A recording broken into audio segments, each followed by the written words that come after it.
The text came in at 9 at night, exactly 1 week before the family reunion. We think it's better if Eli sits this one out this year. We have new lake friends coming and don't want it to feel overwhelming for him, or awkward for everyone else. My son is 9 years old. He has cerebral palsy, he uses a wheelchair, and according to my husband's sister, he was an inconvenience for the neighbors. If you've ever been betrayed by someone you trusted, hit the like button now. If you've ever stayed silent while someone underestimated you, comment here below. And subscribe to Story Retribution, because today's ending proves that karma always arrives, just not when people expect it. The lake house had been in my husband Mark's family for 3 generations. Every July, 20 to 30 relatives crammed onto that dock for a week of barbecues, fireworks, and the same tired jokes our grandfather-in-law used to tell before he passed. Mark's sister Denise had inherited the house after their parents moved into assisted living, and every summer since, she'd hosted the reunion like it was her personal kingdom. New furniture every year, a strict schedule of activities, and an unspoken rule that whatever Denise wanted the week to look like, that's what it looked like. Eli was born with cerebral palsy. He's smart, funny, obsessed with dinosaurs, and mostly nonverbal, though he communicates plenty with an eye-gaze tablet and the loudest laugh I've ever heard in my life.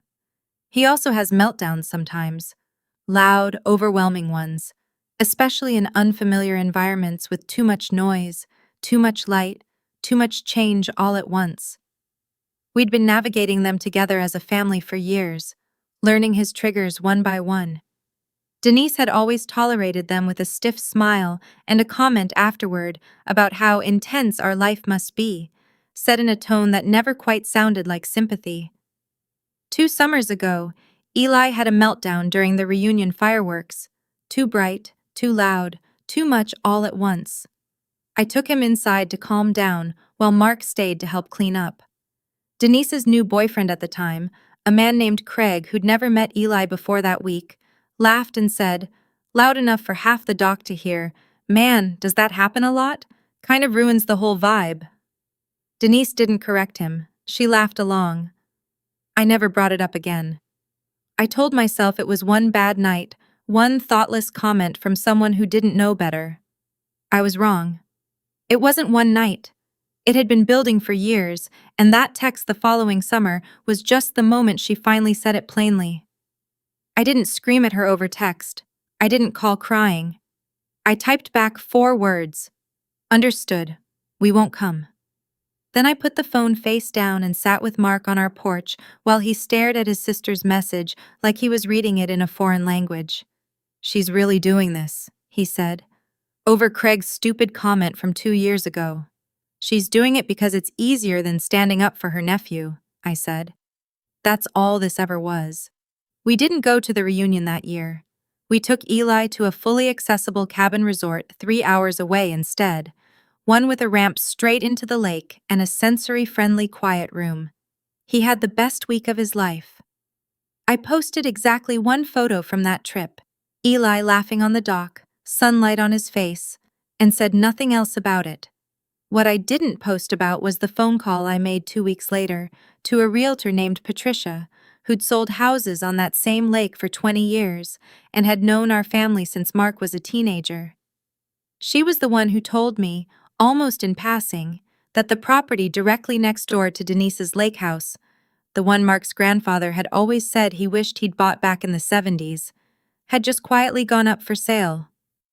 Mark's grandmother, Nana Ruth, still living and sharp as ever at 86, had heard what Denise did to Eli through the family grapevine within days. She called me the week after the reunion, furious in a way I'd never heard from her in over a decade of knowing her. That house should have been ours 2 generations ago, she said. Your grandfather-in-law regretted not buying it his whole life, told me so more times than I can count. If you and Mark want it, I'll help however I can, and I don't want an argument about it. We didn't tell Denise anything. We hired a lawyer, a calm, thorough woman named Ms. Alvarez, to handle the purchase quietly through a private family trust so the sale wouldn't show up under our names right away and word wouldn't travel back before we were ready. It took 4 months to close.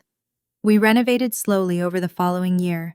A full wheelchair ramp down to a private dock, a wide, no-threshold doorway into every room, a sensory-friendly space with dimmable lighting and sound-dampened walls. Everything Eli had never had access to at the house next door. Everything we'd spent years improvising around, instead of simply having. We didn't tell anyone in the family until it was finished. Nana Ruth was the only one who knew the whole time, and she guarded that secret better than either of us expected her to. The following July, reunion week arrived again. Denise sent the group text like always, cheerful, oblivious. "Can't wait to see everyone at the lake this weekend." We didn't respond to that one either. We simply showed up next door. Nana Ruth arrived first, walking straight past Denise's driveway and into ours, announcing to anyone who'd listen that she'd be spending the week at the house that finally has decent access for my great-grandson. Mark's cousin Rachel came next, curious, then stayed for lunch.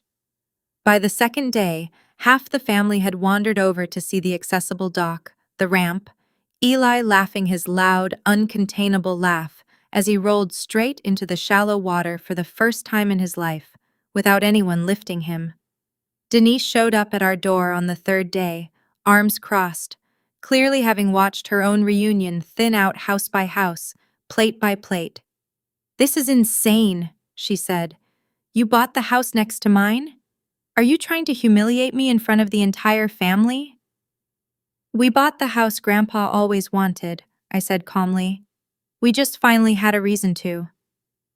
"You could have just talked to me," she said. "Instead, you did this whole production." "I did talk to you," I said. "A year ago, in a text message.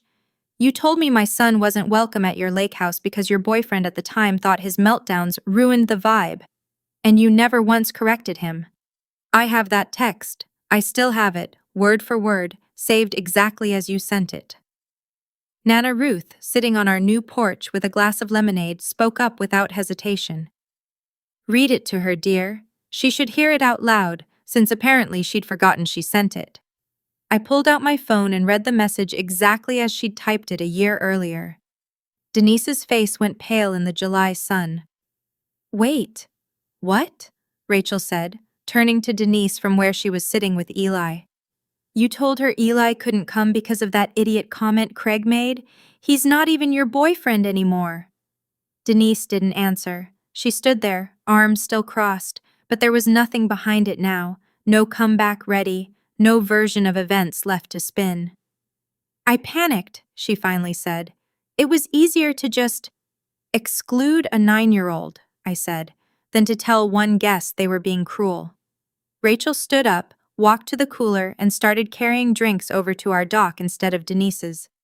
"I'm staying here for the rest of the week," she said. "You can tell everyone else whatever you want about why." Denise didn't cry, didn't storm off dramatically. She just stood on our new dock, watching her own family drift, plate by plate, chair by chair, from her party into ours. And for the first time in longer than I could remember, she didn't have anything left to say. I didn't gloat. I didn't ask anyone to choose sides publicly. I just handed Eli his favorite dinosaur floaty and watched him paddle toward the dock on his own, laughing the way only he laughs, in a house that had been built, quietly and deliberately, to make sure he was never uninvited from anything again. Denise texted me a few days later. "I'm sorry, I should have said something to Craig that night instead of years later pretending it wasn't a big deal." I didn't respond right away. Some apologies need time before you know whether they're real, or just the sound someone makes once they realize they're the only one left standing at their own party. What I know is this. We didn't buy that house for revenge, even though it certainly felt like justice once the whole family started showing up on our dock instead of hers. We bought it so our son would never again have to wonder why the water only seemed to belong to everyone else, why the fireworks were always something he had to be shielded from instead of included in. Sometimes the loudest response to being uninvited isn't a fight at all. It's simply building somewhere better, quietly, patiently, and letting the people who actually matter find their own way to the door. If this story resonated with you, hit that like button right now. Tell me in the comments, what would you have done in my situation? If you enjoy stories about family betrayal, emotional drama, shocking revenge, and the justice that always finds its way back, subscribe to Story Retribution and turn on the bell so you never miss the next story. Tomorrow's story might be even more unbelievable. See you then.